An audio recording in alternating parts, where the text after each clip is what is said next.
안녕하세요, 여러분. 오늘은 부트스트랩 5에 대해서 한번 알아보도록 하겠습니다. 최근에 부트스트랩 5 베타 버전이 출시가 되었는데요. 조만간 정식 버전 릴리스도 있을 것으로 예상을 하고 있습니다. 부트스트랩 5에서 부트스트랩 4와 어떤 부분이 달라졌는지, 그리고 새로운 기능들은 어떤 것들이 추가가 됐는지 한번 알아보고 간략한 레이아웃도 실제로 구현을 해보도록 하겠습니다. 부트스트랩 5의 가장 큰 차이점은 익스플로러와 jQuery를 버렸다는 건데요. 네, 그만큼 익스플로러는 사실 웹 개발하는 데 있어서 장애물과 같은 그런 존재였고, jQuery는 조금씩 사장되어 가고 있는 분위기라고 할 수 있습니다. 그 좋은 예가 바로 부트스트랩 5에서 jQuery와 i를 버렸다는 것이고요.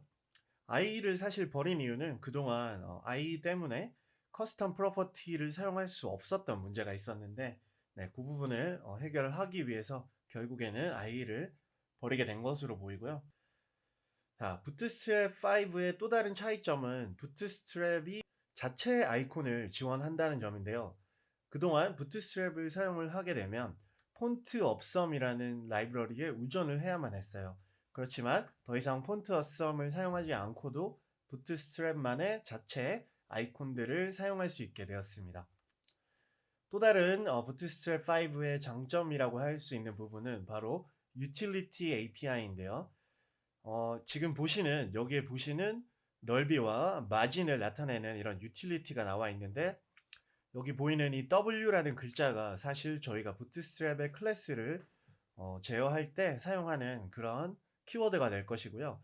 W 하이픈 그리고 25를 줬을 때 25%, W 하이픈 50을 주면 50, W 75를 주면 75%, 이런 식으로 클래스를 부여했었는데, 이런 것들을 저희가 맵 머지를 통해서 저희만의 커스터마이징으로 클래스를 새로 만들 수도 있고 수정도 할 수 있는 그런 유용한 기능이 되겠습니다.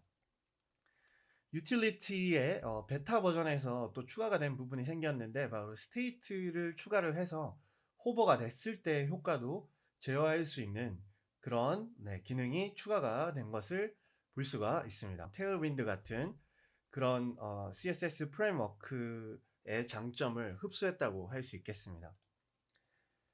또 다른 추가 사항으로는 이런 컬러 팔레트 부분을 많이 확장을 시켰는 점이 다른 부분이고요. 그리고 jQuery는 버렸지만 여전히 파퍼JS의 버전 2가 새롭게 추가가 된 점을 확인할 수가 있습니다. 큰 내용이 달라지진 않았고 오프셋이나 이런 부분에서 약간 변경이 있었다고 알고 있어요. 노드 패키지 매니저로 npm install bootstrap at next를 하게 되면 현재 가장 최신 버전을 받을 수가 있고요. 이런 식으로 특정 버전을 5.0.0 그리고 베타 1 이런 식으로 지정을 하게 되면 현재 특정 버전도 받을 수 있게 지원이 되고 있습니다. 물론 여전히 CDN 라이브러리를 통해서 HTML에 인클루드 하는 방식도 유효하게 사용하실 수가 있게 되겠습니다. 부트스트랩을 검색을 하셔서 getbootstrap.com으로 들어오시면 이렇게 부트스트랩의 달라진 내용을 확인하실 수가 있고요. 다큐먼트에서 마이그레이션 부분을 보시게 되면 달라진 내용을 함께 확인할 수가 있습니다. 또 다른 추가 사항으로는 몇몇 클래스 명칭이 스타트와 엔드, X와 Y 같은 그런 것들이 새롭게 개편이 된 부분을 알 수가 있어요.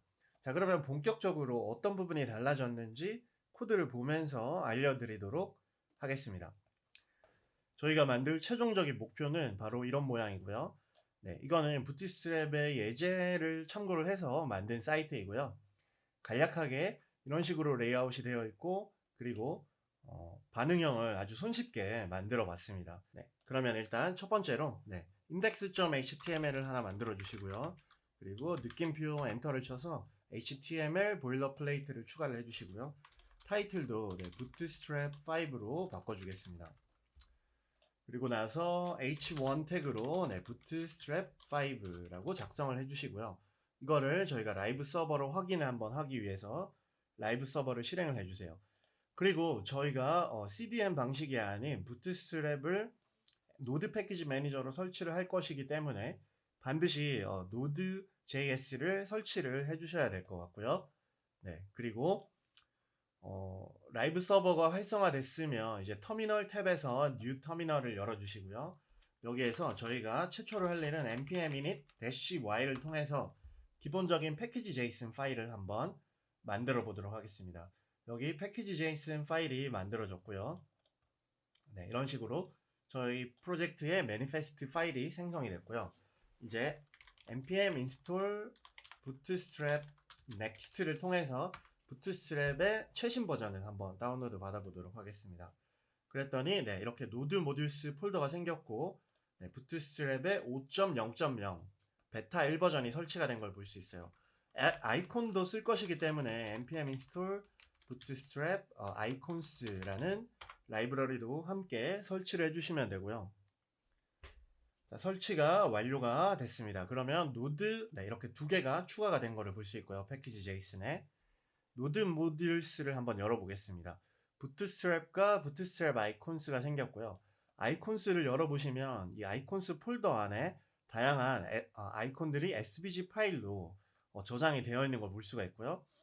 이런 svg 파일을 이미지 태그의 src 속성으로 바로 지정을 해서 사용하는 방법도 있겠지만 여기 폰트에서 제공해주는 부트스트랩 아이콘스 css를 임포트 시켜서 사용하는 방법도 있겠습니다. 자, 그 다음으로 부트스트랩 폴더를 한번 볼게요. 부트스트랩을 설치를 하게 되면 보통 저희는 bootstrap.css 또는 min.css를 사용할 텐데요. 그 파일은 dist의 css 폴더 안에 들어 있습니다. 네, 이렇게 bootstrap min.css와 bootstrap css가 들어있는 걸 볼 수 있고요.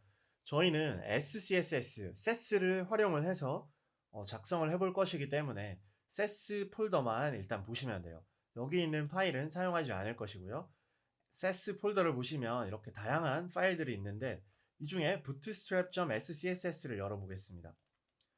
열어보니까 다양한 파일들이 임포트 되어 있고 ses가 혹시 처음이신 분이거나 낯서신 분들은 앞으로 프론트엔드 개발자가 되시고자 한다면 모든 기능을 다 이해하실 필요는 없지만 ses가 어떤 것인지 그리고 ses가 기본적으로 어떤 식으로 흘러가는지 정도는 익혀두시는 게 좋을 것 같아요. 왜냐하면 프론트엔드 개발을 하다 보면 ses로 작성된 CSS 코드를 많이 만나실 수 있고 또 새로 나온 이런 라이브러리들이나 프레임워크들에서 ses를 도입을 해서 사용을 많이 하고 있기 때문입니다. 지금은 ses를 잘 모르셔도 간략하게 어떤 식으로 사용되는지 아실 수 있도록 설명을 같이 해드리도록 할게요. 부트스트랩에서 사용하는 그런 기능들이고요.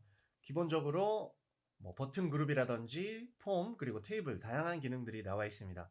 이 파일들은 바로 여기 언더스코어로 작성이 되어 있는 scss 파일을 임포트한 것이고요.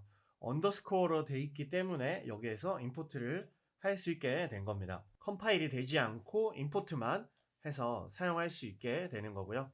임포트를 하는 파일은 보통 언더스코어로 이렇게 작성을 해서 파일에 임포트를 하는 것이고요. 그렇기 때문에 각각의 CSS를 SCSS에 들어가 보면 각 클래스마다의 기능이 다 설정이 되어 있어요. 이러한 기능들을 한 곳에 모아둔 파일이 바로 bootstrap SCSS가 되겠고요.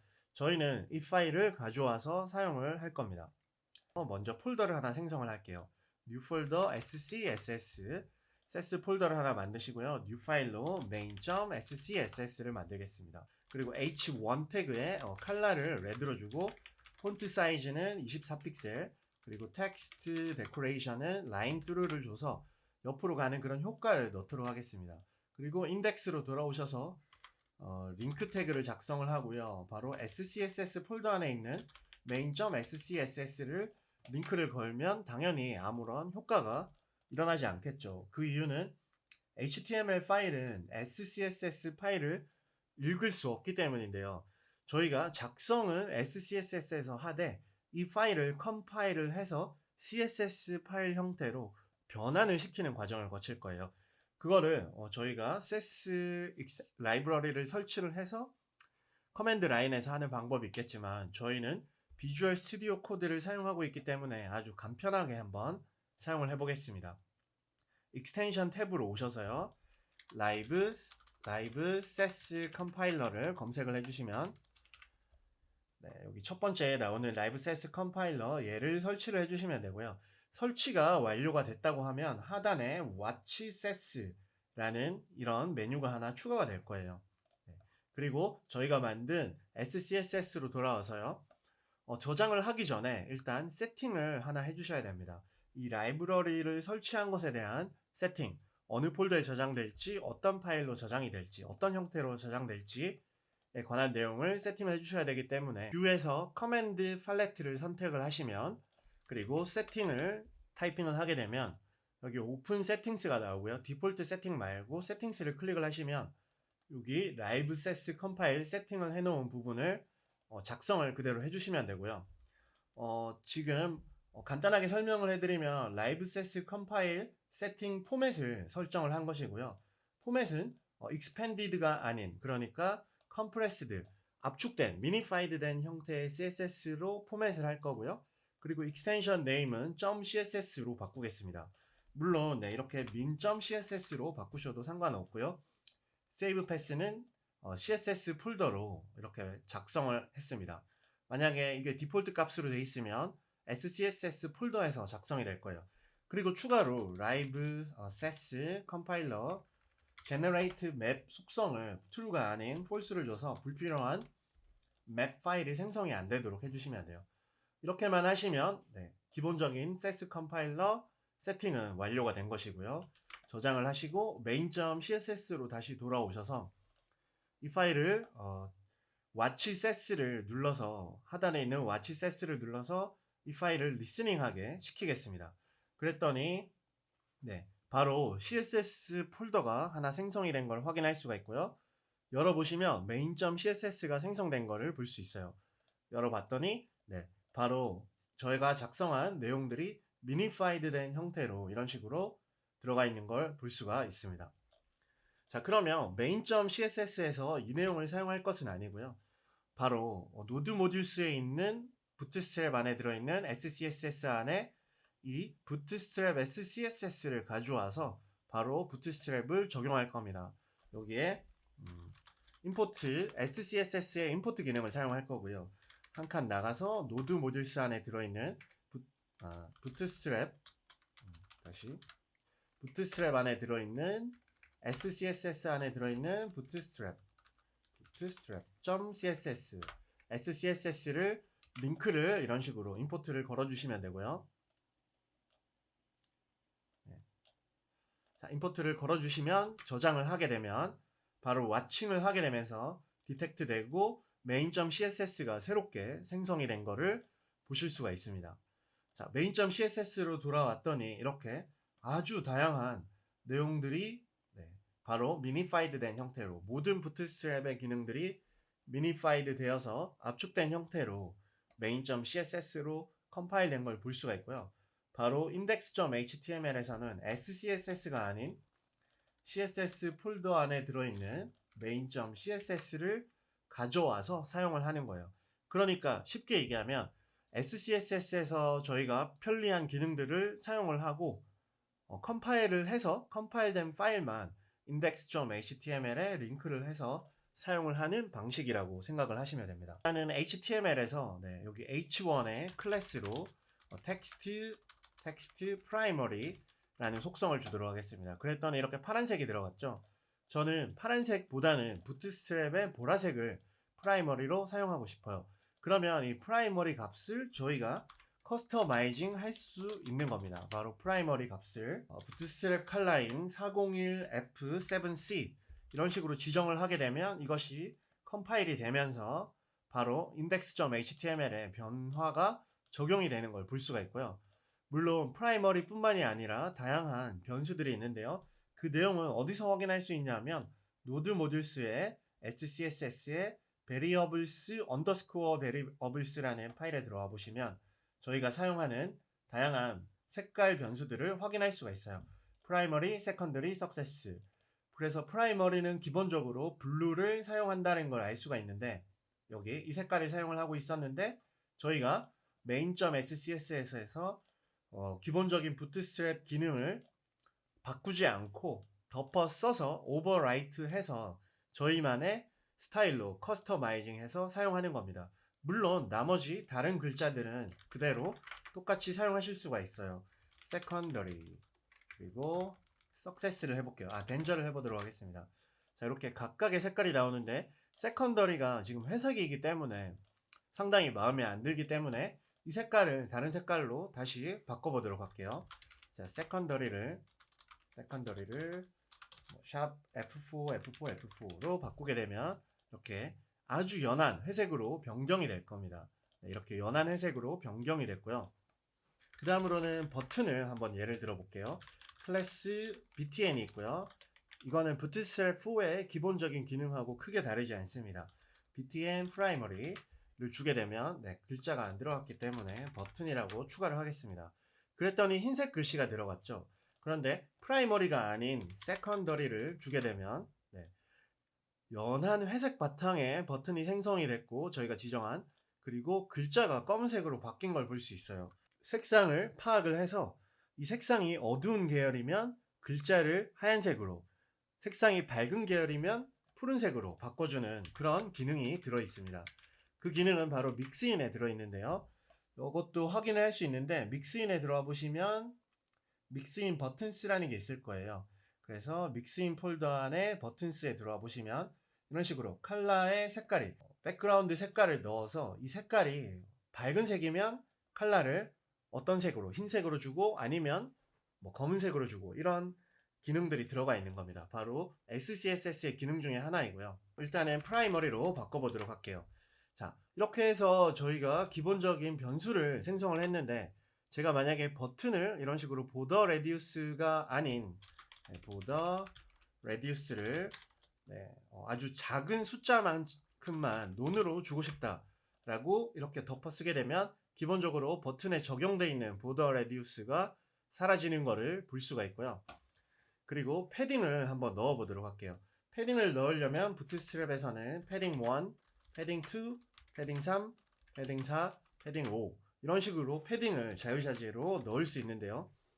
자, 여기에서 패딩 3이 너무 크고 패딩 2는 너무 작다고 했을 때 저희만의 고유의 속성을 함께 넣을 수 있어요. 그게 바로 유틸리티 API가 되겠고요. 유틸리티 API로 와보시면 여기에 다양한 클래스 네임과 속성들이 지정이 되어 있습니다.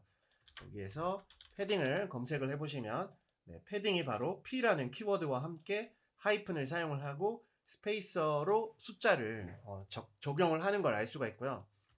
이 스페이서는 바로 variables에 들어 있습니다. 여기서 스페이서를 검색해 보면 0이 들어왔을 때는 0, 1이면 스페이서 나누기 4 이런 식으로 지정이 되어 있는 것을 알 수가 있어요. 기본이 1램, 그러니까 16픽셀이고 3을 주게 되면 16픽셀 그 자체이고요. 16픽셀 나누기 2가 되니까 2를 주게 되면 8픽셀이 들어가는 것이고, 이런 형태로 계산이 되도록 그렇게 설정이 되어 있습니다. 이거를 저희만의 형태로 바꿀 수가 있어요. 유틸리티를 먼저 초기화를 시켜주는 방법인데요. 유틸리티스를 초기화를 시키고요. 이런 식으로 디폴트라는 명령어로 초기화를 시키고 유틸리티스에 map merge라는 기능을 사용을 할 거고요. 자, 지금 보시면 인자로 첫 번째 맵, 두 번째 맵이 나오는데 두 번째는 이 맵을 적용할 대상을 넣어주시면 되고요. 첫 번째는 여기 안에 저희가 추가를 할 기능을 작성을 해주는 칸입니다. 자, 이 내용은 어디에 거를 가져오냐 하면 바로 Utilities에 들어있는 이 내용을 그대로 가져와서 참고를 해서 수정을 하시면 됩니다. 복사를 하고 여기 안에 추가를 해주시고요. 그리고 이름은 고유한 이름을 가져야 되기 때문에 버튼 패딩이라고 이름을 바꾸고요. 프로퍼티는 패딩, 이거는 CSS의 프로퍼티가 될 것이고요. 클래스 이름은 바로 저희가 이런 식으로 P라고 이렇게 이름을 줬듯이 저희가 주는 이름이에요. 그렇기 때문에 BP라는 이름으로 주도록 하고요. 스페이서 대신에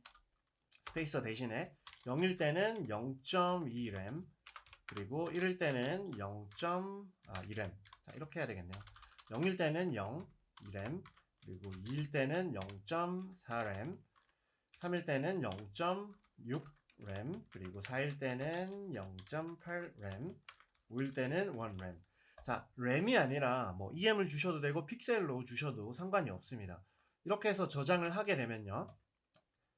무리 없이 에러 없이 컴파일이 완료가 되고요. 컴파일이 완료가 됐으면 여기 에러가 난 것 같은데 이 부분에 제가 변수 처리를 안 해줬네요.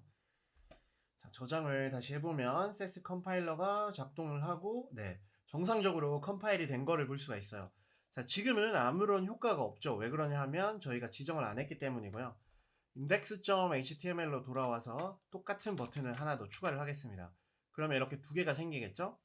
밑에 거는 버튼 패딩, 우리가 직접 작성한 커스텀 패딩을 작성을 해볼게요. 위에는 패딩 3, 패딩 3 너무 큰데 저희가 작성한 버튼 패딩 3을 준 버튼은 적당한 크기로 늘어난 것을 볼 수가 있어요. 자, 이런 식으로 여러분들께서 직접 커스터마이징을 할 수 있게 되는 겁니다. 자, 그리고 SCSS를 사용을 하기 때문에 조금 더 깔끔하게 소스를 관리할 수 있게 되는데요. 지금 이런 식으로 유틸리티가 들어갔기 때문에 상당히 소스가 복잡해지고 있다라고 생각하실 수가 있는데, 이런 것들을 저희만의 폴더에서 따로 임포트를 시키는 방법이 있겠죠. 뉴 파일로 만들고 저희만의 utilities scss 파일을 만들고요. main.scss에서 유틸리티 부분을 컨트롤 X 하고 여기에 붙여 넣는 거예요. 붙여 넣고 저장을 하시고요. 여기에서 마찬가지로 임포트를 해주시면 되겠죠. 이때는 언더스코어를 작성을 했기 때문에 이름만 적어주시면 바로 가져올 수 있는 겁니다. utilities.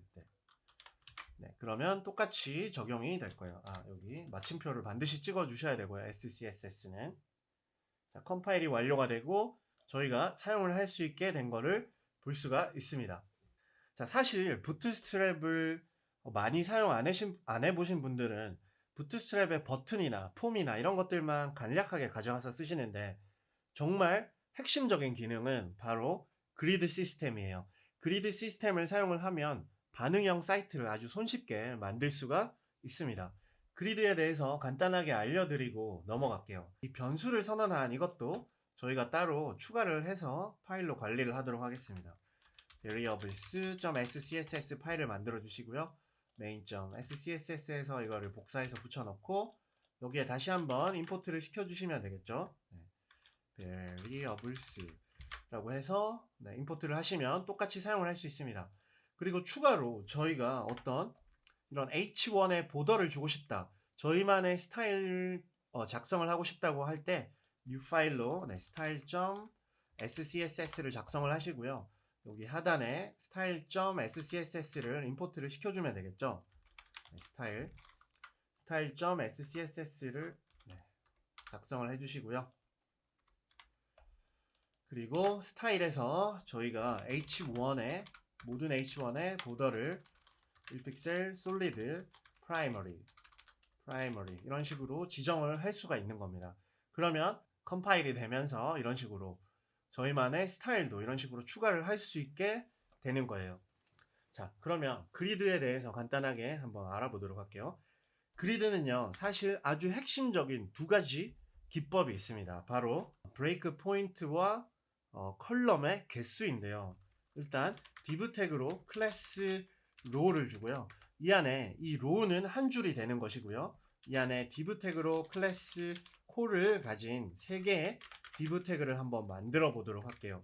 그리고 각각의 div 태그에는 bg primary와 그리고 bg light, dark, 그리고 bg success 렌저를 줄게요.